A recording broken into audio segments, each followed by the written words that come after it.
awesome. You remember our latex and rubber conversation some months ago? Yeah, that shit was it like... ended up here. No, like it's so graphic. Yeah. Let's do one show again. And it is fine.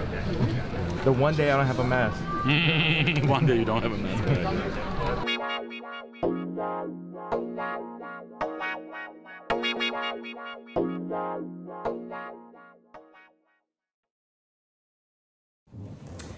Ok, salut, mon nom c'est JC Emile, puis aujourd'hui j'aimerais ça faire une discussion qui va toucher le sujet de la mode. J'ai trouvé ça vraiment intéressant parce que récemment je suis tombée sur ce show que Balenciaga a fait, puis j'imagine que plusieurs ont remarqué ou ont porté attention à ça puisque c'est partout sur les réseaux sociaux. On voit les deux célébrités les plus influents dans le mainstream et la mode, dont Kanye et Kim Kardashian, habillés avec des masques. Je trouve que c'était un sujet intéressant à peut-être aborder, mais par contre, j'aimerais en parler plus sur l'aspect, ce que se vêtir veut dire, et prendre Balenciaga pour exemple, parce que j'ai l'impression qu'on minimise l'impact des vêtements qu'on porte, puis on réalise pas, beaucoup ne réalisent pas les communications qui sont transmises dans le non-verbal. Autre que les musiques, la mode en tant que telle, c'est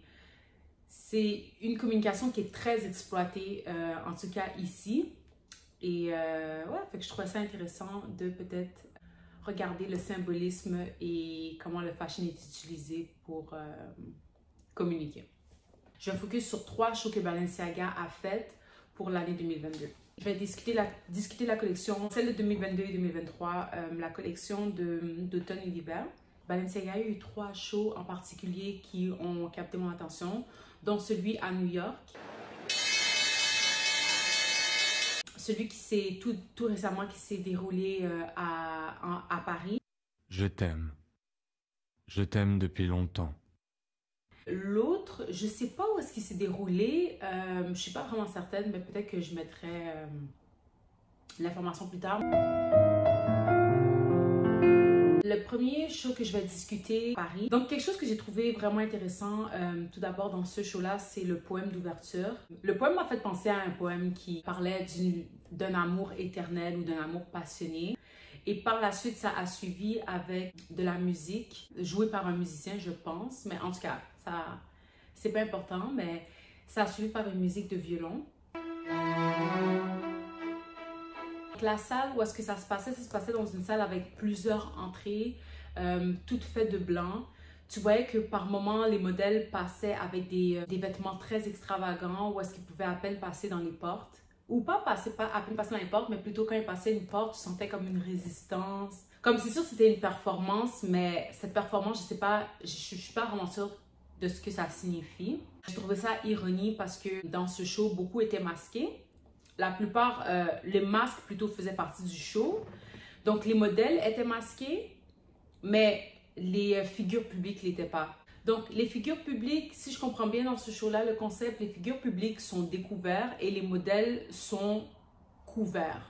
Leur visage est couvert. Surtout aussi que les modèles, dans ma tête, sont modèles pour être vus. Fait que j'ai trouvé ça vraiment ironique qu'ils soient payés dans ce show pour être couverts.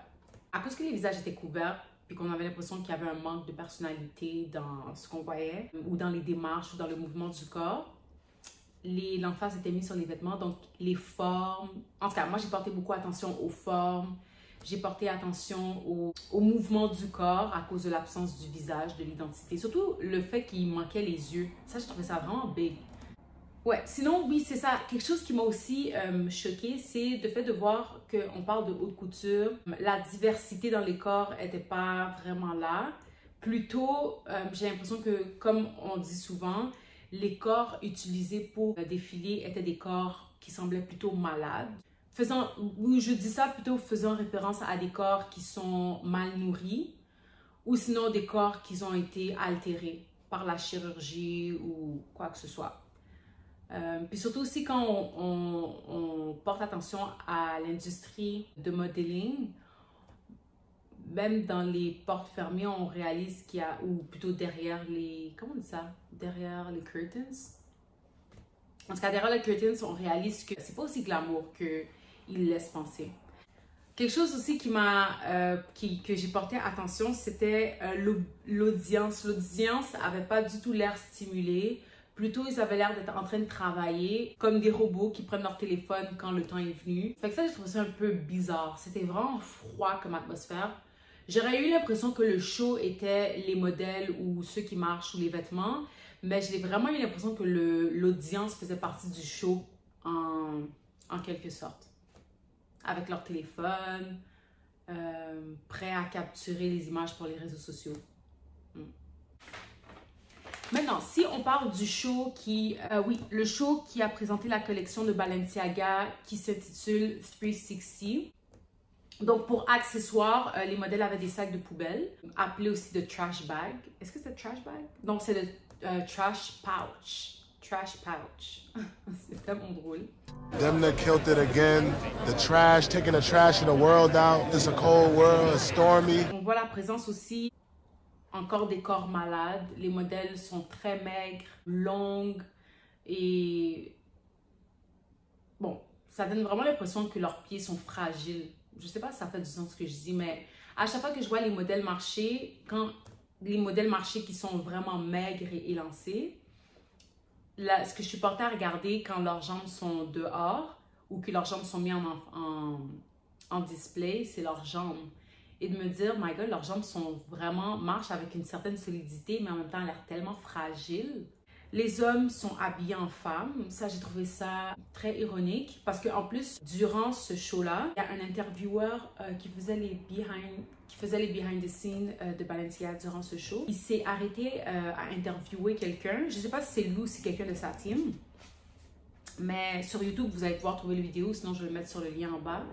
Mais il est allé il interviewait un modèle, donc un modèle qui se nomme Bilal Koudjsi. Bilal Koudjsi. En tout cas, mais il se fait demander, basically, parce que lui, il a défilé avec un hoodie rose et les talons Balenciaga, les bottes qui au mollet sont vraiment oversize, là, qui sont genre comme ça, puis t'as le talon ici, comme ça fait vraiment de petit à gros. Fait qu'elle marchait avec ça. Puis là, l'intervieweur lui demande est-ce qu'ils sont confortables, parlant des talons qu'il avait dans les pieds. Est-ce confortable? On lui a demandé. Et Bilal a répondu ils ne sont pas confortables, mais on s'habitue à marcher avec. Ouais, puis cette phrase-là m'a quand même choquée pour une raison quelconque. C'est confort? Au final, en vrai de vrai, moi je suis pas confort, hein, je vous le dis honnêtement, mais genre, en vrai de vrai, je commence à m'habituer à force de marcher avec. Genre. Ah, vous arrivez à marcher avec? J'arrive à marcher avec. Hein. Vous pouvez me montrer? Ouais, on peut faire ça. Vas-y.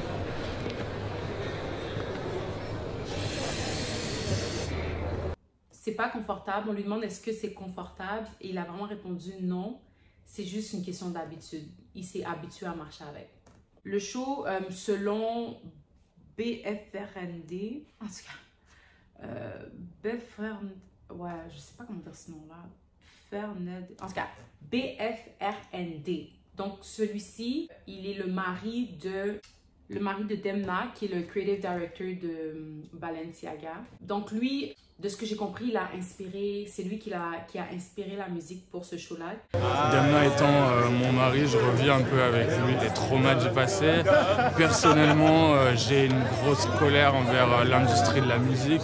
Il a demandé à un pianiste de faire une composition, disant qu'au début, il aimerait que le pianiste commence en jouant avec des fausses notes de temps à autre, comme un débutant.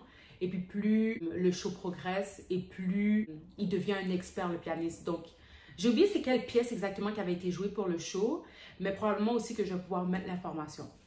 Et c'est une reprise donc, de Dvorak. Et je lui ai demandé en fait de jouer comme quelqu'un qui apprend à jouer au piano au début. Donc il y a des erreurs, c'est assez mal joué en fait au début. Et c'était vraiment l'idée qu'il apprenne au fur et à mesure de la soundtrack à jouer le piano jusqu'à en faire une version parfaite comme celle d'origine en fait. Fait que celui-ci, le mari de Demna, qui s'appelle Befernde, a dit le show représente la colère et la beauté. Demna un petit peu plus et Demna a commenté durant le show disant que il faut qu'on jette la poubelle. Ouais, il faut qu'on jette la poubelle. En tout cas, moi, ma question, c'est juste qu'est-ce qui se trouve dans cette poubelle? Les modèles qui s'apprêtent à jeter ce qui se trouve dans la poubelle n'ont pas vraiment l'air d'être contents.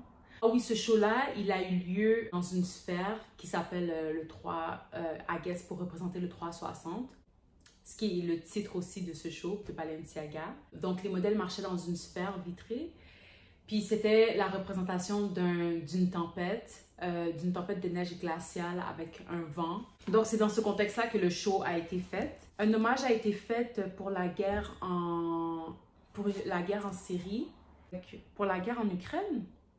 Je me souviens plus si c'est Ukraine ou Syrie. En tout cas, je vais quand même checker l'information. Avec une robe d'un bleu Tiffany, a Tiffany blue, une longue traîne qui partait dans le vent. Je ne sais pas si ça représentait la paix ou si ça représentait la guerre. Kim, durant le show, s'est fait demander comment elle avait trouvé le show. Et ses mots étaient... It was beautiful. It was just really like deep and emotional and intense. C'était deep et intense et émotionnel. Germaine Louvet, un modèle qui a aussi défilé, a dit comme commentaire: il y a énormément de violence et de force aussi à travers ces corps qui luttent contre le froid, contre la neige.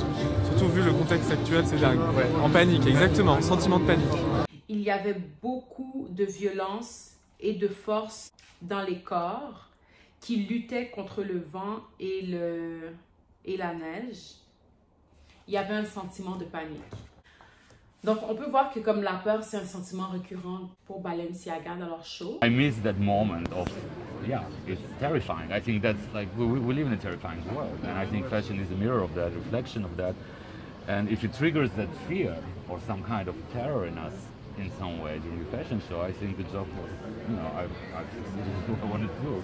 Celui qui s'était passé à New York pour la bourse de New York. L'environnement qui avait été recréé pour ce show-là, c'est la bourse. L'environnement était noir. Moi, ça m'a fait un peu penser, pour une raison quelconque, à comme Tokyo, ou sinon le casino, ou comme...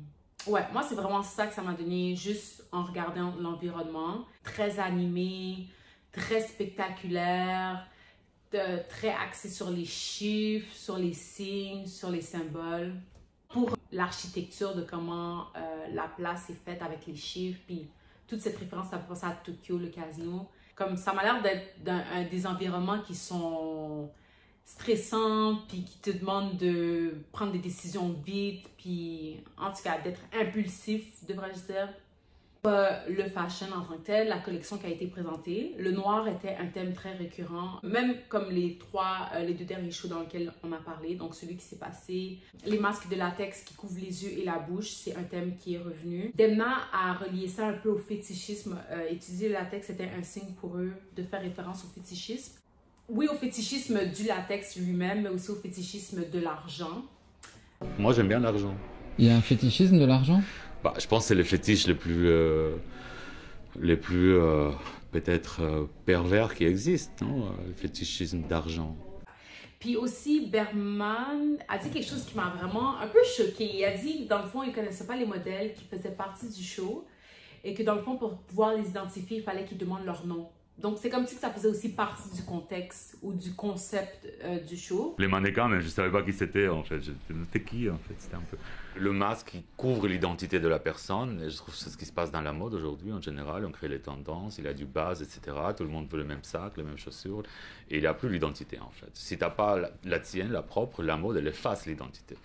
Et le commentaire là-dessus, c'était ça. Moi, je trouve que c'est quelque chose d'intéressant, justement, du côté... d'effacement d'identité. D'un côté, c'est la liberté que tu gagnes, et de l'autre côté, personne ne sait qui tu es en fait. Tu vois, c'est un peu, bon, pas dans mon cas peut-être là, mais... L'intervieweur qui fait le backstage, qui parle au modèle, leur demande tout le temps, pour les identifier avant de les parler, c'est quoi ton nom? Berman disait, tu peux les identifier par leur nom, oui, mais sinon, ce sera par leur démarche. Comme il y a des démarches probablement qu'on a reconnues sur le runway. Donc, c'est ça, fait que le body language, c'est comme la communication, ou plutôt la communication se fait dans le corps, dans le mouvement du corps, et l'identité des modèles n'est pas importante. Ça dit vraiment, l'identité faisait partie du concept de Balenciaga, dont le manque d'identité. Et il propose que les vêtements, c'est quelque chose qui efface ton identité, puis le vêtement, c'est toi qui portes le vêtement. C'est pas le vêtement qui te porte. Comme si, basically, c'est le vêtement qui fait ta personne. En tout cas, moi, c'est un peu comme ça que je l'ai vu. Il y a un des modèles en backstage au nom de Hansi Schmidt. Oh my god, c'est so bad. Ouais, donc au nom de Hansi Schmidt. Donc, il s'est fait demander... il s'est fait refuser, plutôt devrais-je dire, de retirer son masque. Tu sais, les personnes qui sont responsables derrière des modèles, qui doivent s'assurer que tout le monde va bien. Donc, il a demandé à un des modèles, à un des coordonnateurs s'il pouvait retirer son masque parce qu'il avait soif. Elle lui a carrément dit non. Elle lui a dit non pour le masque. Après ça, elle lui a demandé, est-ce que tu penses que c'est possible que tu puisses boire dans la paille? En tout cas, c'est vraiment bizarre. C'est comme si elle lui donne un ordre de ne pas retirer son masque. Puis lui propose s'il est capable, comme s'il avait le choix, dans le fond, de comme, en tout cas. I'm not allowed to take it off actually, because I'm... No, you can't forget to use that. Is that possible? Yeah, because I don't know well... I will. Yeah. Okay, thanks. Better. Yeah. How does it feel with the mask on? Headache. Fait que pour accessoires, latex, ok, qui couvre les yeux et la bouche, donc masque et gants. Les sacs utilisés pour accessoires dans ce show sont appelés money bag, les sacs d'argent. Des clés sont utilisées pour les accessoires, pour les bagues. Donc les clés sont utilisées pour accessoires de bijoux, devrais-je dire. Pharrell, qui a assisté au show, s'est fait demander comment il trouvait le show, puis ses commentaires et tout. Donc Pharrell dit: son travail est aimant pour les personnes qui veulent s'exprimer, être leur propre personnage. Ils le sont peut-être déjà, mais n'ont pas le moyen de le manifester. Domna aide les gens à le découvrir avec des vêtements qu'on aime et qui résument des parties de la personnalité. Oh my God! I've never seen her so happy. I don't care if this cost $88. Dad? His work is a magnet for people who want to express themselves, go into character that is already in them, but they may not have the means to express it. He helps to figure that out for people. It's just things that we like and resonate with parts of our personalities. Wait, what the hell are you wearing? Is that a bra? What? It's just a wife beater. Where are your pants? Why are you wearing a skirt? No, Granddad. These are Gangstalicious shorts for thugs. See, they got an extra flap with a pocket, so you hide what you want to hide from the police. Kinda hot, right? Et j'ai trouvé ça intéressant que Pharrell dise ça parce que quand Domna a été demandé le concept et tout, lui plutôt, c'était plus sur une absence de l'identité, c'était plus peut-être la direction qu'il allait. Quand tu regardes les gens masqués, le choix de musique qui invoque la peur, tout le monde qui veut les mêmes sacs, et plutôt les modèles ont tous l'air d'avoir une combinaison ou comme un uniforme d'un certain sens, ont tous une couleur noire, ont tous un même corps, un corps long et maigre, ou sinon des corps altérés. Donc j'ai trouvé ça ironique que Pharrell dise ça. Ouais. Demna, lui, son but dans le fond, c'était vraiment de parler du fétichisme de l'argent, le fétichisme de l'argent et du latex, faisant référence à la perversion. Kanye, dans ce même show, dans celui de New York, à la fin, durant sa conversation très courte avec le creative director de Balenciaga, il dit les mots suivants. Yeah, like it's so graphic. Yeah. Let's do one show again. And it is terrifying. The one day I don't have a mask. One day you don't have a mask. Donc Kanye dit, c'était graphique. Et oui, terrifiant. Le seul jour où je ne porte pas de masque. Ouais. Puis parlant de Kanye et de masque, quelque chose que je trouve vraiment choquant, c'est Kanye qui porte un masque. Depuis quand Kanye se masque? Kanye, on parle bien de Kanye West, comme la personne qui n'a pas peur de parler, la personne qui n'a pas peur de... ou du moins qui nous a démontré qu'il n'avait pas peur d'être qui il voulait être, qui a inspiré beaucoup à prendre des décisions, à stand up pour eux. Aujourd'hui, c'est celui qu'on voit avec le visage masqué. Et sa femme ou son ex-femme, Kim Kardashian, la personne qui vit pour l'attention, qui a dépensé beaucoup d'argent dans son visage et toutes les procédures qu'elle a fait. Littéralement son visage et son argent. Et de voir qu'elle et Kanye ont adopté le style de se couvrir carrément le visage, de couvrir leur identité. Kim au Met Gala, Kanye durant plusieurs apparitions qu'il a faites. J'ai trouvé ça ironique, très ironique. Et pour moi, c'est pas bon signe. C'est comme ça que je le vois. Ma question, ok? Quel est le message de la marque Balenciaga à travers tout ça? Si je récapitule, ce que j'ai vu, ou plutôt ce que j'ai ressenti, ok, avec leurs morceaux. Donc, je vois l'absence de l'identité par l'utilisation de masques. La peur par la musique. Ou plutôt la peur invoquée à travers la musique. Des corps malades en promouvant le fétichisme et l'idolâtrie. Et ça, je veux juste toucher un petit peu plus sur ce point-là. Des corps malades qui promouvoient le fétichisme et l'idolâtrie. Être esclave de ton corps, là, ou sinon de dépenser des millions et des millions dans ton corps, ou faire de ton corps ta business, ça devient de l'idolâtrie. Cardi, tell me about this look, please. Your body popping. Yeah, well, you know what I'm saying? And this is what I wanted to give. I wanted to give woman. C'est du fétichisme aussi. De nos jours, on voit que les femmes se refont leur corps constamment. On voit que les hommes veulent devenir des femmes. Puis moi, c'est ce message-là que j'ai reçu de Balenciaga, même avec le choix de modèles qu'ils ont fait, le choix de figures publiques, le choix de célébrités qu'ils utilisent pour promouvoir leurs morceaux dans les mainstream media.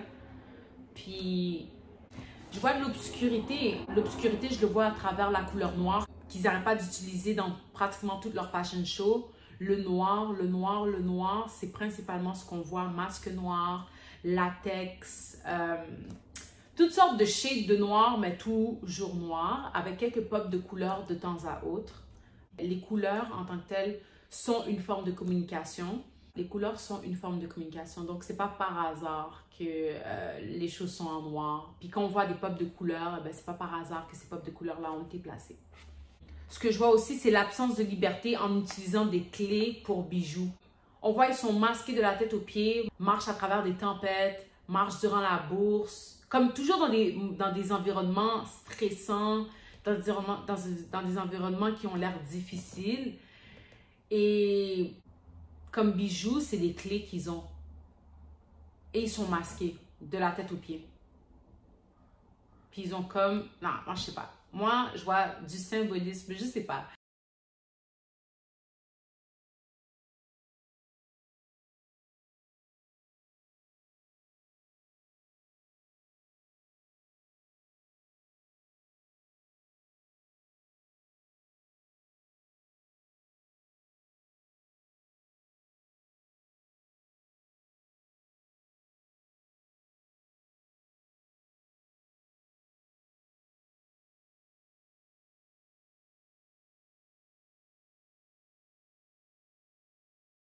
Mais définitivement, je vois un manque de liberté. Tout ça pour dire que c'est vraiment important qu'on s'habille avec purpose. La façon qu'on se vêtit, veut pas, c'est une communication. Comme Pharrell l'a dit, pour ceux qui n'ont pas de personnalité, ces designers vous créent une personnalité. Puis ces personnalités-là, c'est pas des personnalités qui vous ressemblent. C'est pas des designers qui vous connaissent. C'est pas des designers qui promouvoient, ou du moins, ou Balenciaga, ce show en particulier, c'est pas un show qui promouvoit nécessairement des personnalités positives ou de trucs positifs.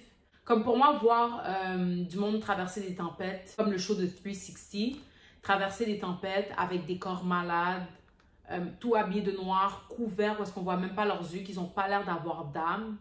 Ou sinon, des gars habillés en filles. Comme, moi, je vois pas que c'est une liberté ou... Je vois pas de liberté, je vois plutôt une prison.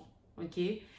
L'esprit de peur qu'ils n'arrêtent pas d'invoquer ou de, comme, dans leur show de mettre, je pense que c'est pas vraiment quelque chose qu'on a besoin en ce moment. Surtout quand on voit comment l'environnement, notre environnement est en guerre ou en déclin, beaucoup de divisions. Donc, j'aurais trouvé ça nice de voir des pistes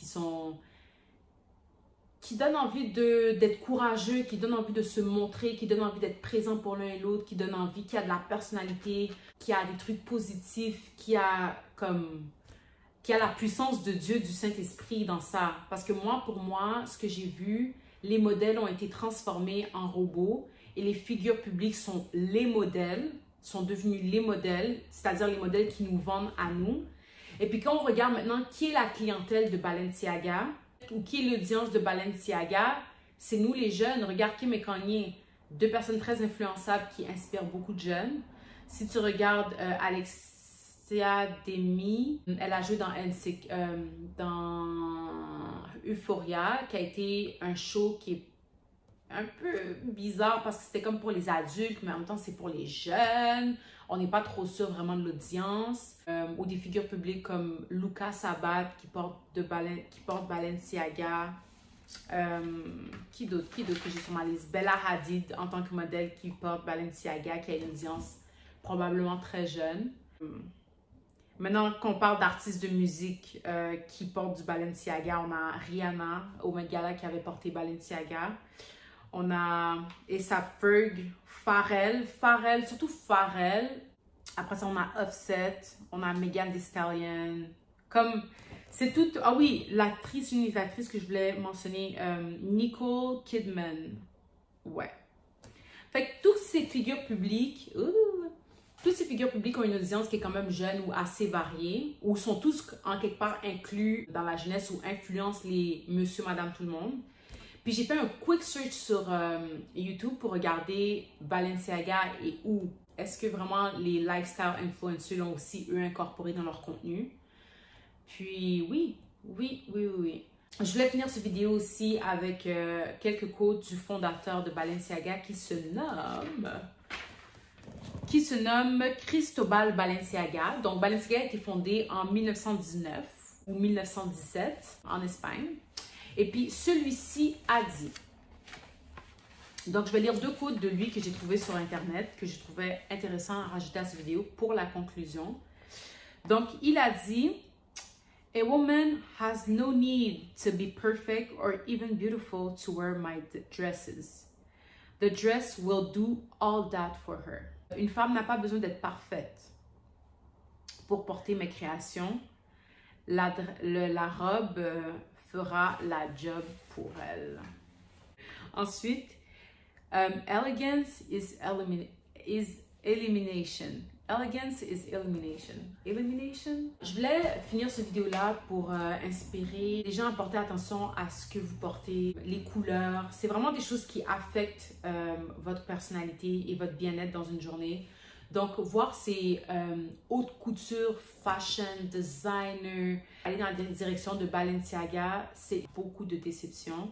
Et tous ces modèles qu'on voit comme Kanye, Kim et tous ces gens couverts qui couvrent leur visage, après qu'on sort d'une pandémie, ils couvrent non seulement leur bouche, couvrent leurs yeux. Puis c'est des masques avec lesquels tu ne peux pas vraiment parler. Je trouve que c'est un statement qui est assez étrange. Puis... je peux juste prier pour que ces influenceurs puissent changer ou plutôt voir la lumière à travers leur noirceur ou à travers ce qu'ils ont décidé de suivre ou de se mettre sur le dos. Puis pour tous ceux qui ne sont pas dans ce monde-là, juste vous encourager à... soyez attentifs à ce que vous portez, soyez attentifs ou plutôt soyez conscient que ce que vous portez a un langage et communique quelque chose. C'est important d'être conscient de cela Et c'est pas aussi pour rien que, tout dépendant de comment tu t'habilles, tu vas avoir une réaction différente des autres. Parce qu'on sait très bien que le fashion, ce qu'on porte, est une communication qui n'a pas besoin de mots. Ok? C'est pas mal ça. Puis, ouais. Bye.